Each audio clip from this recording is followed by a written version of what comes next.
Haleluya, puji Tuhan. Bersyukur, terima kasih kepada Tuhan Yesus Kristus, karena hanya oleh kasih kemurahan Tuhan, kita boleh lagi ketemu di dalam program rohani Calvary Ministry.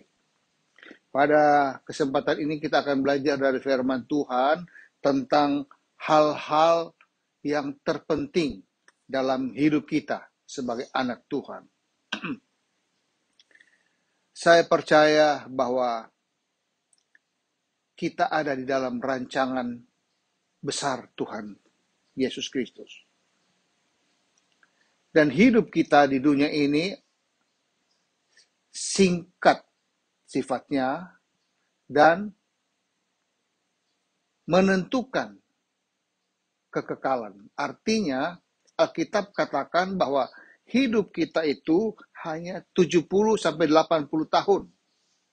Selanjutnya, banyak penderitaan. Tetapi hidup yang singkat itu, yang hanya 70-80 tahun itu, akan sangat menentukan di hari depan, di kekekalan. Karena ada kehidupan setelah kematian. Dan oleh karena itu, kita harus tahu dan mengerti dengan pasti bahwa ada hal-hal penting dalam hidup ini yang harus kita prioritaskan sehari-hari. Dan jika kita abaikan hal-hal terpenting tersebut, mungkin karena kita tidak mengerti, mungkin karena kita sengaja mengabaikannya, maka pasti akan mengalami kekecewaan, bahkan akan mengalami kebinasaan kekal. Oleh karena itu, sangat penting kita mengetahui hal-hal terpenting dalam hidup kita sebagai anak Tuhan. Kata terpenting itu artinya sangat penting atau paling penting dalam hidup ini. Nah, saya pelajari dalam firman Tuhan, ada 3 hal terpenting dalam hidup kita sebagai anak-anak Tuhan. Memang ada banyak hal-hal penting dalam hidup ini, namun pada kesempatan ini kita akan angkat dari firman Tuhan 3 hal terpenting atau sangat penting atau paling penting dalam hidup kita ini untuk kita lakukan sehari-hari sebagai mana kita memprioritaskan hal tersebut. Poin yang pertama saya ambil dari Injil Markus pasal 8. Injil Markus pasal 8 ayatnya yang ke-36. Injil Markus pasal 8 ayat 36 berkata demikian. Apa gunanya seorang memperoleh seluruh dunia tetapi ia kehilangan nyawanya? Apa gunanya kita memiliki seluruh dunia ini? Artinya kita memiliki harta benda yang berlimpah-limpah, bahkan seluruh dunia ini, tetapi kehilangan nyawanya, artinya kita binasa. Percuma. Oleh karena itu, dari ayat ini menjadi sangat penting dalam hidup kita adalah keselamatan jiwa. Keselamatan itu merupakan sesuatu yang sangat penting. Lebih penting dari seluruh dunia ini. Ini kata ayat tersebut. Jadi poin pertama, hal terpenting dalam hidup kita sebagai anak Tuhan adalah keselamatan jiwa. Keselamatan yang datang daripada Tuhan. Di dalam 1 Korintus pasal 15, ayatnya yang ketiga dan 4 berkata begini. Sebab yang sangat penting telah kusampaikan kepadamu, yaitu apa yang telah kuterima sendiri, ialah bahwa Kristus telah mati karena dosa-dosa kita sesuai dengan kitab suci. Ayat 4, bahwa ia telah dikuburkan dan bahkan ia telah dibangkitkan pada hari yang ketiga sesuai dengan kitab suci. Ayat ini mengatakan bahwa Paulus menyampaikan kepada jemaat di Korintus bahwa yang sangat penting dalam hidup ini adalah kematian dan kebangkitan Yesus Kristus. Kematian Yesus Kristus ini dikatakan bahwa Kristus telah mati karena dosa-dosa kita. Jadi kematian Yesus di kayu salib Kalvari, dia serahkan nyawanya untuk tebus dosa-dosa kita, itu merupakan sesuatu yang sangat penting. Kenapa? Karena kita manusia, Alkitab katakan semua manusia telah berbuat dosa dan hilang kemuliaan daripada Allah. Dan oleh karena Yesus mengasihi kita, dia rela mati di kayu salib, tebus dosa-dosa kita, yang dalam ayat ini dikatakan, Kristus telah mati karena dosa-dosa kita, sesuai dengan kitab suci. Alkitab katakan semua itu. Dan bahwa ia telah dikuburkan, lalu dibangkitkan pada hari yang ketiga. Jadi dari ayat ini kita melihat bahwa keselamatan itu melalui Yesus Kristus hanya dapat kita terima ketika kita percaya bahwa Yesus mati di kayu salib tebus dosa-dosa kita dan dia bangkit pada hari yang ketiga. Kebangkitan ini menentukan gitu. Sebab itu di dalam Roma pasal 4, kitab Roma pasal 4 ayat 25 berkata, yaitu Yesus yang telah diserahkan karena pelanggaran kita itu dosa-dosa kita, dan dibangkitkan karena pembenaran kita. Jadi Yesus dibangkitkan untuk membenarkan kita, sehingga kita menjadi orang benar di hadapan Tuhan. Jadi keselamatan itu berbicara tentang kematian dan kebangkitan Yesus. Kematian Yesus adalah untuk menebus dosa-dosa kita, dan dia bangkitkan Yesus itu adalah untuk membenarkan kita. Kalau di dalam Roma pasal 10 ayat 9 dan 10 berkata begini. Sebab jika kamu mengaku dengan mulutmu bahwa Yesus adalah Tuhan dan percaya dalam hatimu bahwa Allah telah membangkitkan dia dari antara orang mati, maka kamu akan diselamatkan. Ayat 10. Karena dengan hati orang percaya dan dibenarkan, dan dengan mulut orang mengaku dan diselamatkan. Jadi hal yang terpenting dalam hidup ini adalah keselamatan di dalam Yesus Kristus. Bagaimana kita memperoleh keselamatan di dalam Yesus Kristus? Dikatakan di sini, apabila kita percaya dalam hati dan mengaku dengan mulut. Yang dalam ayat 9 katakan, jika kamu mengaku dengan mulut bahwa Yesus adalah Tuhan dan percaya dalam hatimu bahwa Allah telah membangkitkan dia dari antara orang mati, maka kamu akan diselamatkan. Percaya dalam hati bahwa Allah telah membangkitkan Yesus dari antara orang mati, artinya Yesus telah mati dan bangkit.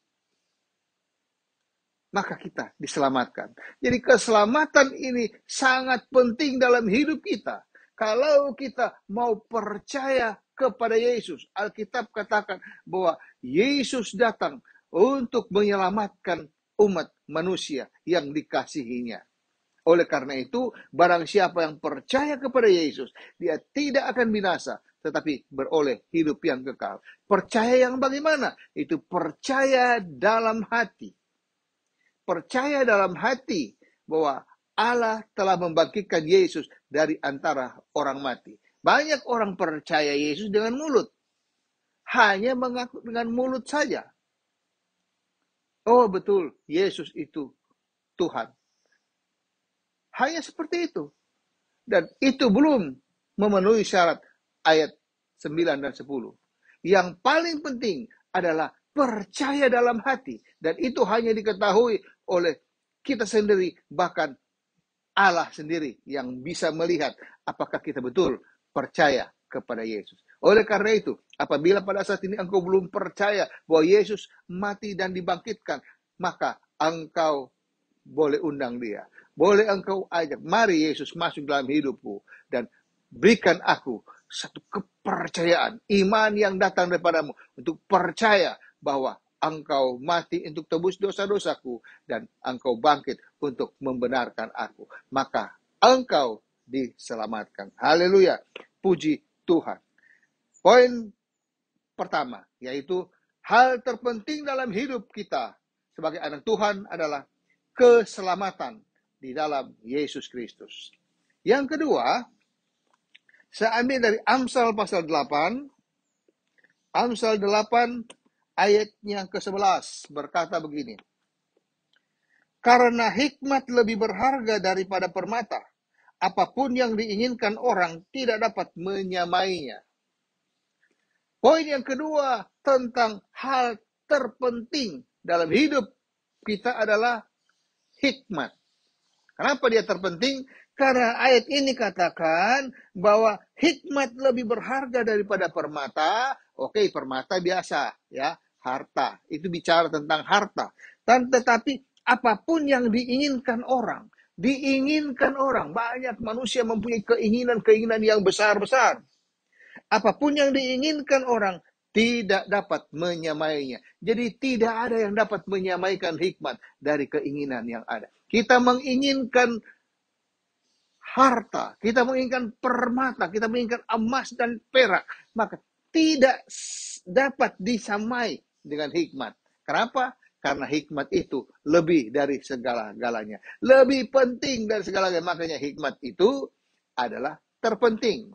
Dan orang baru bisa memiliki hikmat ketika dia mengenal Yesus. Ketika dia diselamatkan oleh Yesus. Kalau dia belum percaya kepada Yesus sebagai Tuhan dan Juru Selamatnya, maka dia menganggap remeh biasa tentang hikmat. Dia hanya memiliki hikmat manusia yang sangat terbatas dan sangat lemah. Tetapi untuk memiliki hikmat Tuhan, maka dia harus memiliki keselamatan dulu. Karena keselamatan itu membawa kepada hikmat Allah. Hikmat Allah yang luar biasa, yang melebihi segala keinginan manusia. Di dalam Ayub pasal 28, Ayub 28 ayat 28 berkata begini. Tetapi kepada manusia ia berfirman, sesungguhnya takut akan Tuhan ialah hikmat. Dan menjauhi kejahatan itulah akal budi. Jadi takut akan Tuhan itulah hikmat. Jadi kalau kita mengerti bahwa yang terpenting dalam hidup ini adalah hikmat, maka kita bertanya, apa itu hikmat? Ayat ini mengatakan bahwa hikmat itu adalah takut akan Tuhan. Takut akan Tuhan artinya kita menghargai Tuhan lebih dari segala-galanya. Kita mengakui Tuhan bahwa Dia Maha Tahu, Maha Hadir, dan Maha Kuasa. Kita mengakui Tuhan bahwa Dia yang mengatur hidup kita, dalam arti Dia berotoritas dalam hidup kita. Itu artinya takut akan Tuhan. Nah, ketika kita mengerti bahwa kita takut akan Tuhan, itulah hikmat. Maka kita dapat menjalankan hidup ini dengan menghargai Tuhan lebih dari segala-galanya. Mengutamakan Tuhan dalam setiap aspek kehidupan kita. Haleluya. Puji Tuhan. Dan di dalam Amsal pasal 14 berkata tentang takut akan Tuhan, dia katakan begini, ayat 14 pasal 14 ayat 27. Takut akan Tuhan adalah sumber kehidupan, sehingga orang terhindar dari jerat maut. Jadi takut akan Tuhan yang adalah hikmat itu, di sini ayat 27 katakan, adalah sumber kehidupan. Sumber itu artinya dia selalu memberi dan memberi, tidak henti-hentinya. Memberi kehidupan terus menerus, itu artinya kekal selama-lamanya. Jadi kalau kita takut akan Tuhan, itu adalah sumber kehidupan yang memberi kehidupan kepada kita untuk selama-lamanya. Sehingga hasil daripada kita takut akan Tuhan yang menjadi sumber kehidupan bagi kita itu, sehingga orang terhindar dari jerat. Dengan otomatis terhindar dari jerat. Kita tahu iblis adalah pembuat jerat bagi kita, anak-anak Tuhan, supaya iblis mau kita jatuh dalam dosa. Iblis mau supaya kita binasa. Iblis mau supaya kita tidak mengikuti jalan-jalan Tuhan. Oleh karena itu, dia memasang jerat-jeratnya. Tetapi firman Tuhan itu adalah terang bagi jalan kita, bahwa kita bisa melihat ada jerat iblis. Bagaimana? Kalau kita memiliki hikmat, yaitu takut akan Tuhan, yang artinya sumber kehidupan. Haleluya, puji Tuhan. Jadi Tuhan menghendaki supaya kita memiliki hikmat, yaitu takut akan Tuhan, menghormati Tuhan dengan segala-galanya, lebih dari itu semua. Nah, untuk itu kita lihat di dalam Ulangan pasal 10 tentang maunya Tuhan, tentang takut akan Tuhan. Ulangan 10 ayat 12 dan 13 berkata begini. Maka sekarang hai orang Israel, apakah yang dimintakan daripadamu oleh Tuhan Allahmu, selain dari takut akan Tuhan Allahmu, hidup menurut segala jalan yang ditunjukkannya, mengasihi Dia, beribadah kepada Tuhan Allahmu dengan segenap hati dan dengan segenap jiwa, dan berpegang pada perintah dan ketetapan Tuhan yang kusampaikan kepadamu pada hari ini, supaya baik keadaanmu. Supaya baik keadaanmu disampaikan kepada umat Tuhan bangsa Israel pada saat itu. Dan ini juga berlaku bagi kita, orang-orang Israel rohani di akhir zaman ini. Firman Tuhan katakan bahwa apa yang Tuhan minta daripadamu selain daripada takut akan Tuhan? Apa itu takut akan Tuhan? Yaitu kita harus menuruti segala jalan-jalannya Tuhan. Kedua, kita harus mengasihi Dia lebih dari segala-galanya. Kita harus beribadah kepada Dia, menyembah, memuji, besarkan nama Tuhan. Dan dengan segenap hati dan segenap jiwa kita melakukannya. Dan kita juga harus berpegang kepada perintah-perintahnya. Jadi kita berharap kepada perintah-perintah Tuhan. Apa yang Dia sampaikan, apa yang Dia janjikan kepada kita, itu pasti digenapi oleh Tuhan.